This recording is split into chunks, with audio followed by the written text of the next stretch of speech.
Their free training. This one is about the subconscious goddess.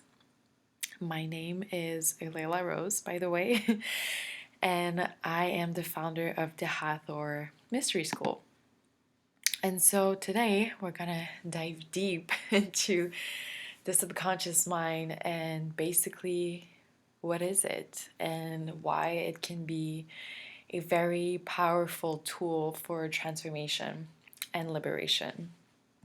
So, the first thing I want to discuss is the feminine lunar blueprint. So, when we think about the subconscious mind, we can compare it to the moon.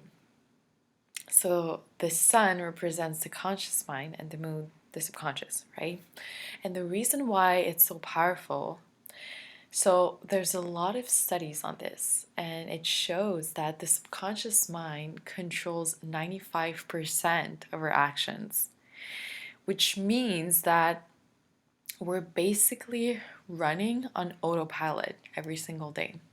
And so, usually, when I have clients that are stuck somewhere, right? They feel like they're always experiencing the same things within relationships, or there's a type of blockage. It could be financial, it could be, in the love department, the career, anything. Every time we're facing a reality that is not from our deepest heart desires, it simply means, by the way, there's nothing wrong with you. It simply means that your subconscious mind is not on board. So even if your conscious mind is like, I want this really passionate, sensual, loving connection in my life right now.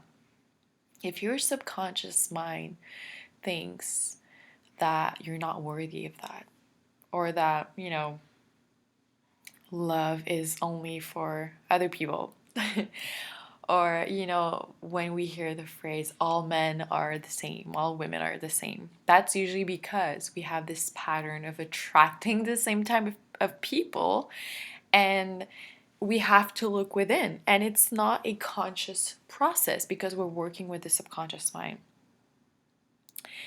And so, yeah, there's a lot of things to say, but we're just going to keep it short and sweet within this training. And so, it's really important to understand the 3 different phases of healing. And so, when I see all those videos on TikTok about, manifestation and those rituals, which are completely fine, but you're only working with 5% of your power, which is not a lot. So it might take years before you see any results. But if you work with your subconscious, think about it, you're working with 95% of your power. So it's like a few weeks of work, of inner work, and that's it, right? So the first phase is usually where most society is, it's denial. So most people live in denial. Even if you confront them with the truth, they're like, no, no, no. Most people try to numb themselves with substances, TV, distractions, right? Most people just try to avoid this part. But for some of us, it's part of our purpose. It's part of our spiritual business journey. It's part of our, life mission to really uncover the truth and to transmute those darker energies, basically. And so the second phase of healing is validation.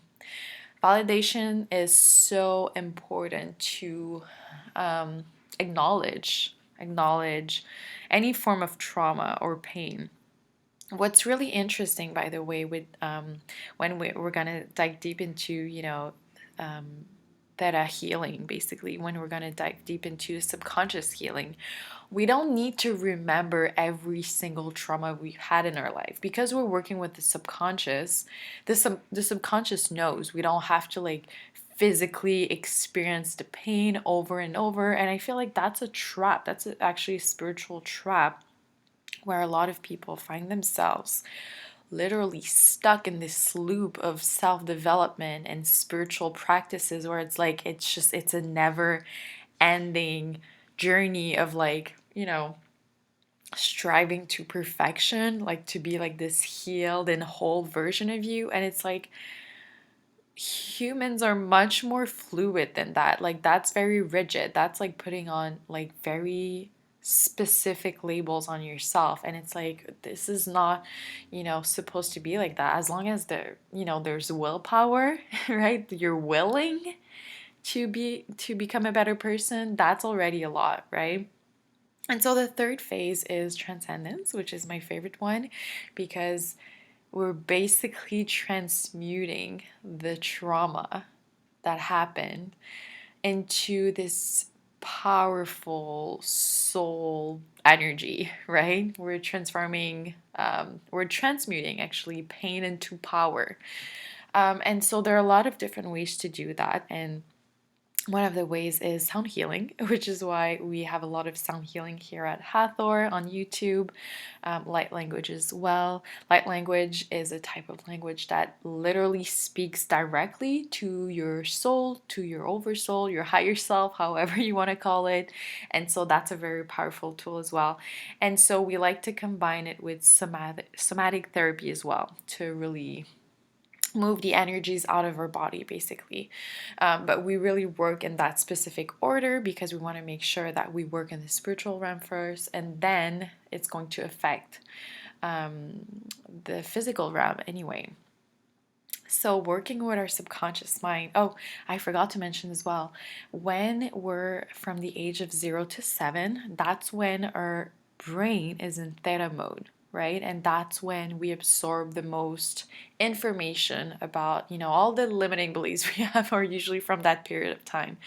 And so what's very interesting is that at night, our brain gets into that same mode. So listening to sound healing at night, light language at night as well. Light language can be listened to even during the day because it's not even your brain listening. But sound healing specifically is very powerful at night. Subliminals, any form of subconscious reprogramming, and it has to be done for at least 21 days because that's the time it takes to build a new neural pathway. So when we look at the goddesses archetypes, when we work with dark goddesses, we're basically working with our shadow self. So it's usually the second phase of healing. So that's the validation part, right? So that's why a lot of people are afraid of dark goddesses, because they represent truth. They represent love as well. But it's like a lot of dark goddesses have swords, right? So we can see that sword as if, they're ego slayers, right? And so when we work with the transcendence phase, we're mostly working with light goddesses, and that pure loving source light is what we want to really feel or fill our bodies with, right? But we need the dark goddesses first to remove all the blockages, basically.